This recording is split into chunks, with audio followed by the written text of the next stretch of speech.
Welcome back. Every system we've governed, tested, and watched has been assuming, mostly, an honest world. This chapter drops that assumption completely. AI systems are targets of criminals, competitors, insiders, and the merely curious, and they present attack surfaces that traditional security programs were never designed to see. This is the security chapter, and it's essential AAIA territory. Here's our focus map. First, the attacks on the model's mind. Data poisoning, evasion, and backdoors corrupting what the model learns. Then, model inversion, extraction, and IP theft, stealing what it knows. Prompt injection and system prompt manipulation, hijacking what it does. And membership inference, leaking who it learned from. Several of these will feel familiar from earlier chapters. Now they get their full security treatment. Second, the attacks through the ecosystem. Supply chain risks from open source dependencies and shadow AI, and the generative era risk trio, deepfakes, hallucinations weaponized, and automation bias exploited. Third, the defenses. Access controls for models, APIs, training data, and registries, identity and access management audits adapted for AI environments, and the protective layer, guardrails, safety layers, and vulnerability scanning built for machine learning. And fourth, the step back, evaluating the maturity of the whole threat and vulnerability management program, because individual controls matter less than the system that maintains them. Attackers have read the AI papers. Your security team may not have. Subscribe if you haven't, and let's find out who's at the door. Let's begin with attacks on the model's education. Three siblings that exploit the same fundamental truth: a model is what it learned. Data poisoning, evasion, and backdoors. And by the end, you'll see why we planted the defensive controls back in chapter 10. Data poisoning first, the attack we previewed in the tampering lesson. The adversary corrupts training data so the model learns wrong lessons. And remember the strategic logic. Attacking the food supply beats attacking the animal. Flip a few thousand fraud labels to legitimate, and the model learns to wave that fraud pattern through, permanently, invisibly, wearing its normal accuracy on every dashboard. Poisoning routes are broader than insiders. Any system that learns from user-generated or web-collected data ingests from the public.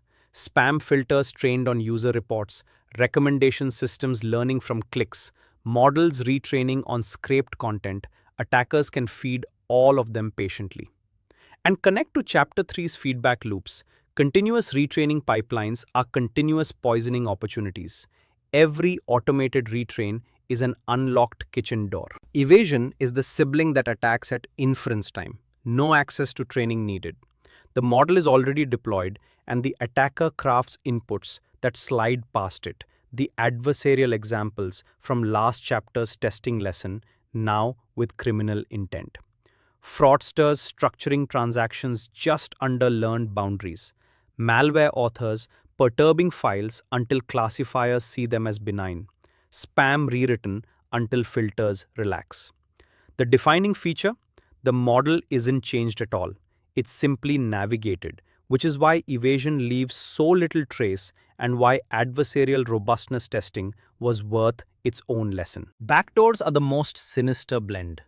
The attacker poisons training so the model behaves perfectly except when it sees a specific trigger, a particular pattern, phrase, or pixel arrangement, whereupon it produces the attacker's chosen output. Think of a sleeper agent, loyal for years, activated by a code word. Backdoors can arrive through poisoned data or, remember the supply chain lesson coming shortly, pre-installed inside downloaded pre-trained models. And they're brutally hard to detect because ordinary testing never presents the trigger. Last lesson attacked what the model learns. This one steals what the model knows and what the model is. Model inversion, model extraction, and the broader IP theft picture. Three ways your organization's crown jewels walk out through the front door, one API call at a time. Model inversion you met in Chapter 8, so a quick security-flavored recap. The attacker uses the model's outputs to reconstruct its training data, running the model backwards until faces, records, or memorized text emerge. In the privacy chapter, this was a data protection catastrophe. In the security chapter, notice what it also is: an attack requiring nothing but query access, no breach, no malware, just patient interrogation of a public facing endpoint. Hold that thought, it's today's theme. Model extraction is the theft of the model itself. Here's the elegant, uncomfortable mechanics. An attacker queries your model API systematically, records the input-output pairs, and trains their own substitute model on those pairs, effectively distilling your model's knowledge into their copy. Given enough queries, the clone approximates the original's behavior without ever touching your infrastructure. Why does this matter commercially? Think about what a production model represents: years of proprietary data, feature engineering craft, and tuning investment. Remember everything chapters 10 and 11 documented. Extraction converts all of it into a competitor's shortcut. And there's a security compounder. The stolen clone becomes an attack laboratory. The adversary can probe their copy offline to craft evasion attacks against your original. Unlimited practice swings, invisible to your monitoring. The wider IP theft picture adds the mundane routes that steal more in practice than the clever ones. Departing employees carrying model artifacts and training datasets, overshared cloud storage, model files sitting unprotected in registries and buckets. Remember, Chapter 8 taught us the model file is a compressed copy of its training data, so stealing the artifact steals the data too. And vendors or partners with contractual access and casual discipline. Now the defensive audit lens. And notice how the controls converge. Rate limiting and query monitoring on model APIs. Extraction requires volume.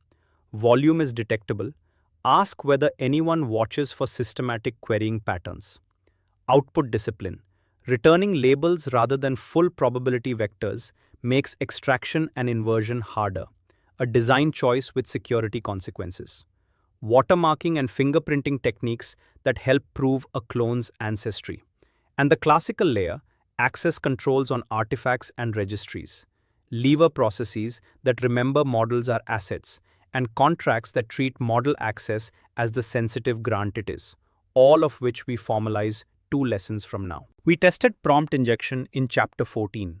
Now let's treat it as what it fully is: the defining security vulnerability of the generative AI era, and go deeper into why it's so hard to fix and what a defensible posture looks like. First, why injection works at all, the root cause. Traditional computing separates instructions from data. Code is code, input is input. Language models dissolve that boundary. Everything arrives as text in one stream: the system prompt, the user's message, the retrieved document, the email being summarized, and the model has no rigorous way to know which words are commands and which are content. That's why injection isn't a bug to patch, but a structural property to manage. The model is, in a sense, a very capable employee who believes everything they read. Now escalate the stakes with modern architecture. Today's AI systems aren't just chatbots, they're agents with tools, reading email, querying databases, calling APIs, executing workflows. Remember MCP-style integrations and downstream dependency chains from Chapter 2. Inject instructions into content such as system processes, and you're not manipulating a conversation, you're potentially commanding actions. Send this data here, approve that request, fetch this URL. Indirect injection makes it wormable. A poisoned web page or document infects any AI that reads it. And system prompt manipulation adds the governance wound. Attackers extracting or overriding the hidden prompt, which, remember Chapter 2, is the application's policy engine. Your acceptable use rules, your refusal boundaries, your persona, exposed or rewritten. So what does defense in depth look like, since no single fix exists? Input side, filtering and pattern detection on incoming content, treating retrieved and third-party content as untrusted by default. Privilege side, and this is the big one, least privilege for the model itself. An AI that can read email but not send it, query the database but not modify it, limits what any successful injection can do. The blast radius thinking from Chapter 4 applied to model permissions. Output side, guardrail layers screening responses and, critically, human confirmation gates before consequential actions. And detection, logging every tool call the model makes. Remember Chapter 13's logging anatomy, so anomalous action patterns surface. The audit questions follow the layers. What can this model actually do? Demand the tool and permission inventory. Most teams have never written it down. What content sources does it ingest? Each one is an injection channel. Where are the human gates before irreversible actions?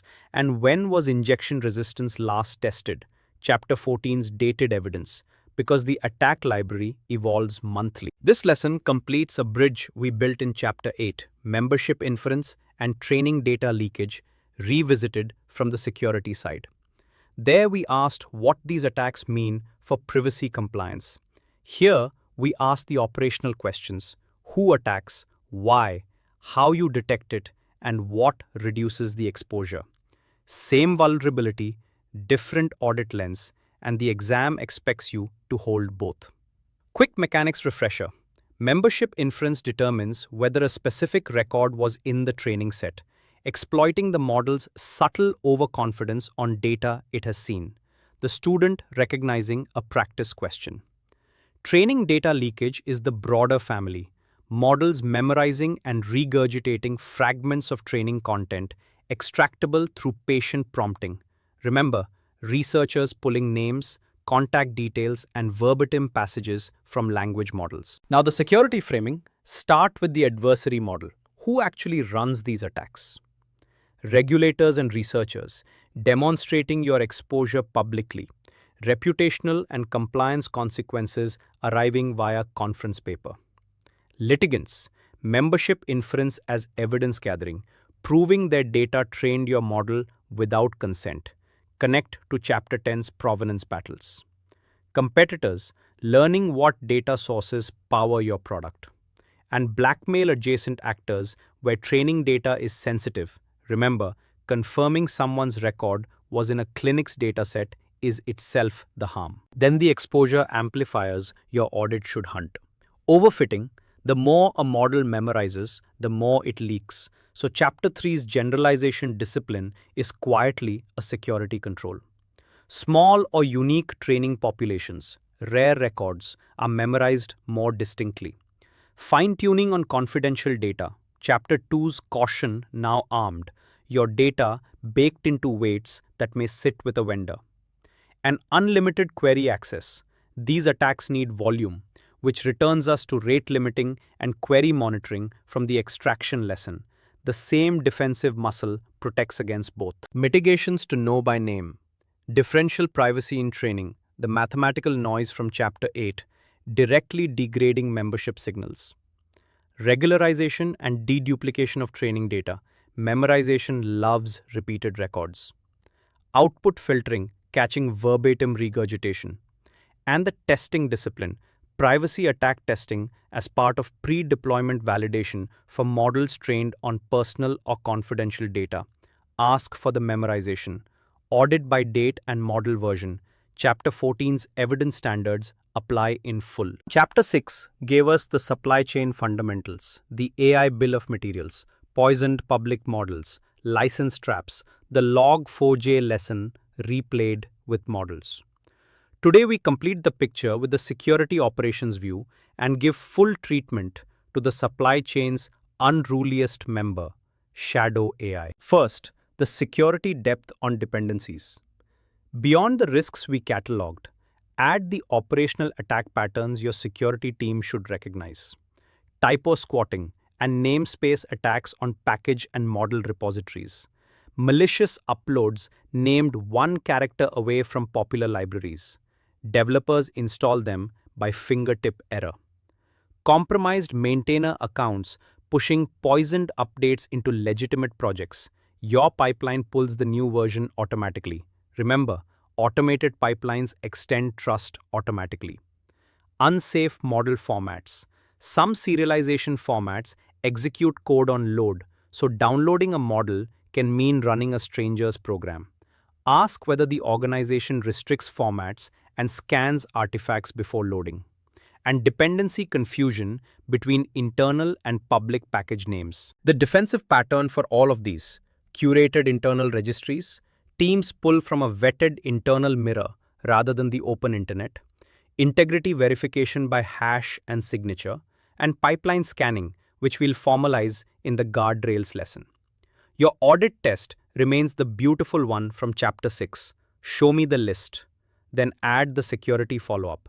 Show me what happens between the internet and production. Every step of vetting or its absence. Now, shadow AI, properly defined. AI adoption outside governance's sight. It arrives in three escalating forms. Individual shadow AI, employees using unapproved public tools, pasting who knows what into them. Chapter 5's acceptable use battle. Departmental shadow AI, business units subscribing to AI-powered SaaS on a corporate card. No security review, no DPIA, no inventory entry. Remember, procurement never saw it, so vendor management never governed it. And embedded shadow AI, the subtlest. AI features switching on inside software you already own. Your CRM quietly gains a generative assistant in a routine update, and suddenly customer data flows through a model nobody assessed. Why is shadow AI a supply chain issue? Because every instance is an unvetted vendor relationship. Data flowing to third parties under terms nobody read, with none of Chapter 6's contractual protections. Today's lesson covers three generative era risks that share a disturbing property. They attack human perception and judgment rather than systems. Deepfakes weaponize synthetic media, hallucinations weaponize fluency, and automation bias is the human vulnerability both of them exploit. Let's take them as the connected story they are. Deepfakes first. Synthetic audio, video, and images convincing enough to impersonate real people. The business attack patterns are no longer hypothetical, they are case files. Voice cloning powering CEO fraud. The finance officer receives a call. The voice is unmistakably the chief executive's. Urgent, confidential transfer, and the money moves. There are now well-documented cases of exactly this, including video conference variants where an employee joined a call full of deep-faked colleagues and authorized multi-million-dollar payments. Notice what the attack actually defeated: not a firewall, but the oldest authentication in business, recognizing a familiar voice and face. The defensive translation: callback verification through independent channels for payment and credential changes, code words for executive requests, and payment controls that no single voice, however convincing, can bypass. Classic segregation of duties suddenly fashionable again. And add the inbound dimension: deepfake documents and identities attacking your KYC and onboarding. Ask whether identity verification vendors test against synthetic media. Hallucinations you know thoroughly, so here's the security reframe. Hallucination becomes a risk multiplier when organizations wire generative outputs into decisions and communications without verification layers. The invented court citations, the confident wrong policy answer delivered to a customer in your brand's voice. Remember, the airline held liable for its chatbot's invented refund policy. The control question is placement. Where in each workflow does verified truth get checked before the fluent text ships? Automation bias is the thread joining everything. The documented human tendency to overtrust machine outputs. Chapter 13's oversight decay, now recognized as an attack surface. Deepfakes exploit our trust in familiar media. Hallucinations exploit our trust in fluent text, and both exploit organizational cultures where questioning the system is friction. The defenses are partly technical: provenance and watermarking standards for media, groundedness checks for text, but substantially human and procedural. Training that includes synthetic media awareness. Remember Chapter 13's awareness auditing.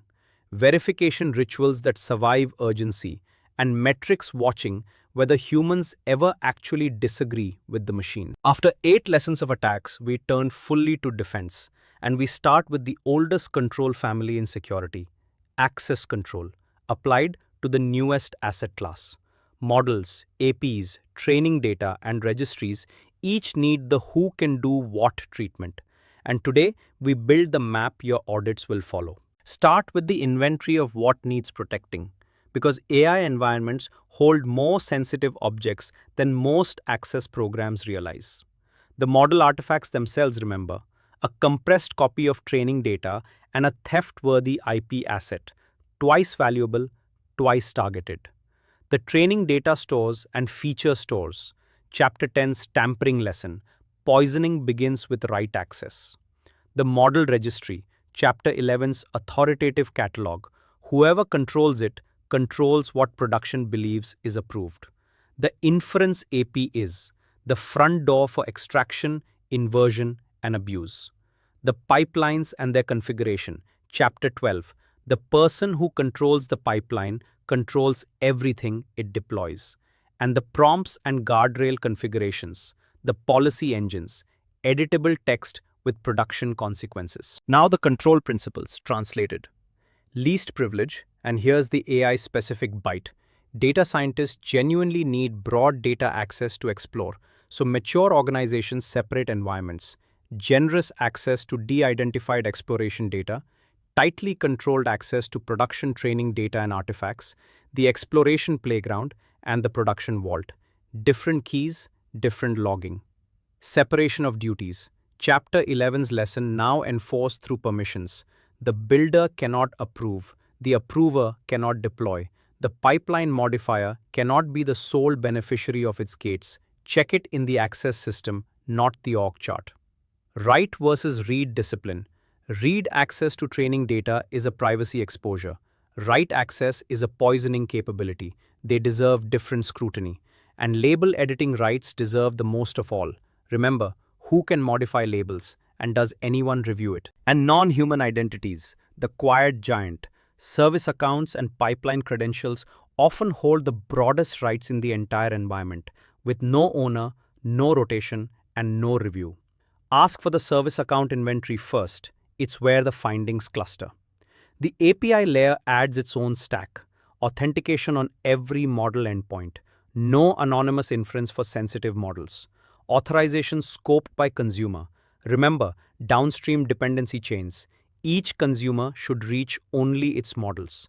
Rate limiting as the anti-extraction control from earlier. And full query logging feeding the monitoring we built in Chapter 13. Your fieldwork sequence.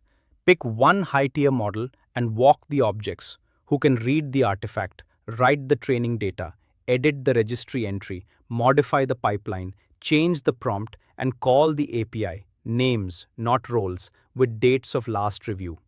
That single walk, done honestly, previews the entire next lesson, because access controls are only as good as the identity program managing them, and that's exactly where we go now. Last lesson mapped what needs protecting.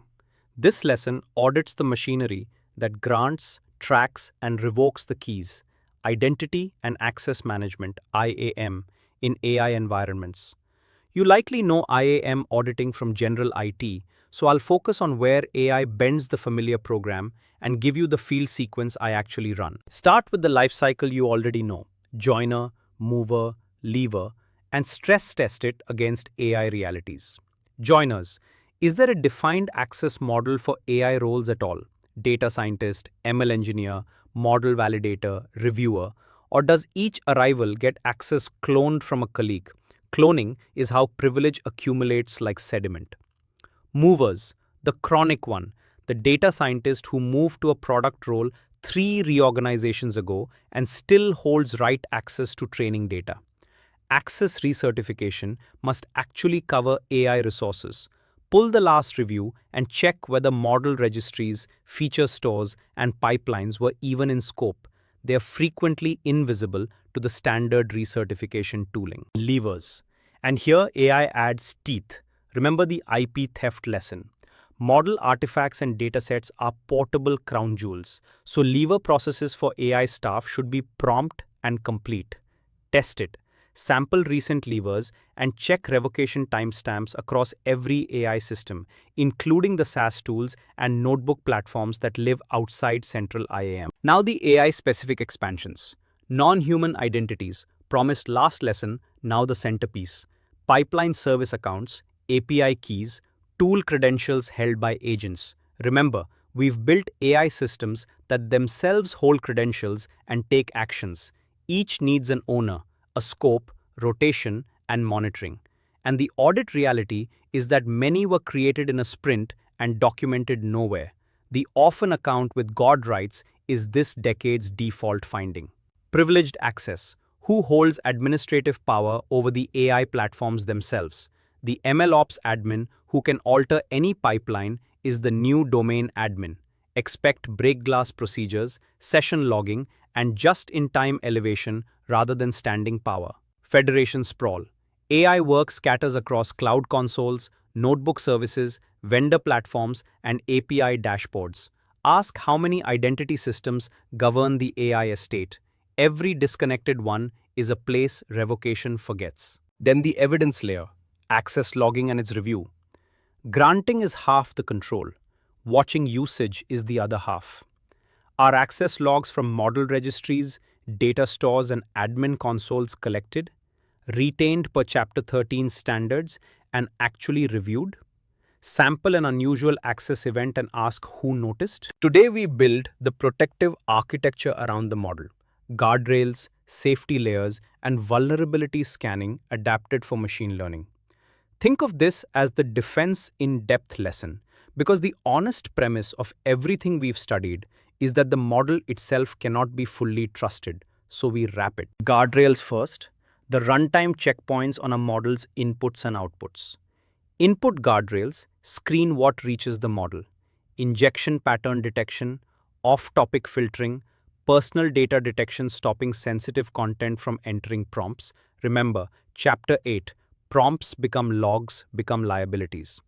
Output guardrails screen what leaves, toxicity and safety classifiers, personal data leak detection, catching regurgitation, groundedness checks for RAG systems, flagging answers unsupported by retrieved documents, are hallucination control, and format or policy validators.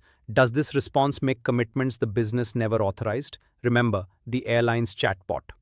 2 audit insights elevate this from checklist to craft. First, guardrails are often models themselves, so everything this course demands of models applies to them.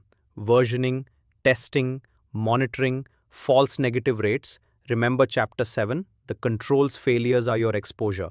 Ask for the guardrail's own performance evidence. Second, guardrail configuration is production configuration. Changes belong under Chapter 12's change control, and yes, people tweak them casually. Check the reconciliation. Safety layers widen the frame beyond content screening, the architectural protections. Least privileged tool access from the injection lesson. Human confirmation gates before consequential actions. Rate and spend limits bounding what a misbehaving or hijacked system can do per hour. Kill switches and containment modes from Chapter 12 standing ready. And isolation. Models processing untrusted content running with minimal reach. The pattern to audit. Layered independence. No single layer's failure should be sufficient for harm. Walk one harm scenario through the layers and count what must fail simultaneously. Vulnerability scanning for AI, the proactive sweep. And it has 3 distinct scopes teams routinely conflate. Classical scanning of the AI infrastructure, the servers, containers, and frameworks. Remember, ML libraries carry CVs like all software, and notebook platforms are famously soft. Dependency and artifact scanning, the supply chain lesson operationalized. Licenses, known vulnerable packages, unsafe model formats, malicious artifacts running inside the pipeline before anything reaches production. And AI-specific security testing, the adversarial battery from Chapter 14. Injection suites, jailbreak libraries, extraction probes run on a cadence because the attack landscape mutates monthly. Ask which of the 3 scopes exist, their coverage, and their finding to fix pipeline. Unremediated scan results are the security version of the untracked audit finding.